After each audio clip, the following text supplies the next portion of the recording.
Madam Chair, there were two significant things that happened while this investigation was ongoing against Toshan Pandey, over and above the fact that I was under pressure from the Provincial Commissioner to stop the investigation. During the investigation, it came to light that 60 million rand of contracts had been acquired by Toshan Pandey from the police. The investigators informed me that 45 million rand had already been paid out and the remainder was about to be paid out.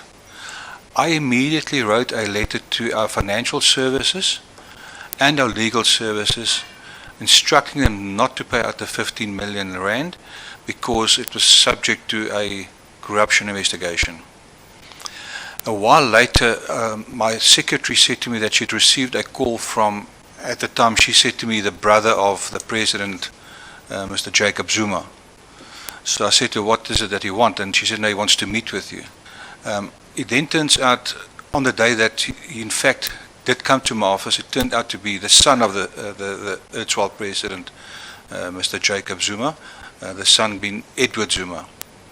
We exchanged greetings, and a while after we had exchanged greetings, he indicated to me that there's an issue he had to discuss with me, and it related to the 15 million rand which I had frozen. So I said to him, well, what's your interest in this matter? And he indicated to me that he was a silent partner of Toshan Pandey and that he was not getting his dividends because I'd frozen the money and he would like me to release the money. And I told him, look, if I do that, I'll be complicit in corruption myself, and obviously I'm not going to do that. I actually told him, I said to him, Edward, take advice from, not from a policeman, say a friend.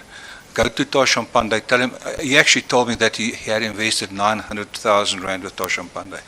I said to him, go to Pandey, those were my words, ask him you want your money back, take your money and walk away and never look back again. Subsequent to that, a couple of months later, I received a call from a friend of mine who happened to be at Nkandla, who also knew Edward Zuma. And he said to me, hold on, someone wants to speak to you, and it was Edward on the line. And we joked, and I said to him, I hope he heeded my advice, and he laughed and he said that he had indeed heeded my advice, which he obviously did not. That's the one thing. During the investigation, we were running legitimate Act 70s, that's the interception of communications between Toshan Pandey and a few other people. On the day of the arrest of Colonel Naveen Madusa, obviously the evidence will show that the money was handed to Colonel Madu by Toshan Pandey, who then came to my office and he was going to give me the money. And in exchange for that, I was going to give them a document that would compromise the investigation. I did not want the document to leave, that's why we terminated the operation there and then. So, on the Act 70s, it's clear that subsequent to Colonel Madu's arrest, Pandey became frantic because Madu was not returning with a document. And he started making calls to a number of police officers. One of them was to the Provincial Commissioner at the time, but he couldn't get through because I think she was detained with a meeting in Pretoria. One of the calls was made to a person by the name of Debo Mzobe. Debo Mzobe is the nephew of the erstwhile state president, Mr. Jacob Zuma.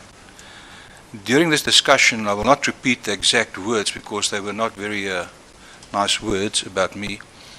And it was indicated that for me having the temerity to arrest them for trying to corrupt me, I was being called a mafia leader, and they decided there and then, in the words that Debo Mzobe used, is Booysen's wings will be clipped. And I think that's very significant that those two particular issues, Edward Zuma having come to my office, wanting me to release the money, which I refused, and also Debo Mzobe, who's a direct family member of the then state president, saying to a suspect that we are investigating that my wings will be clipped.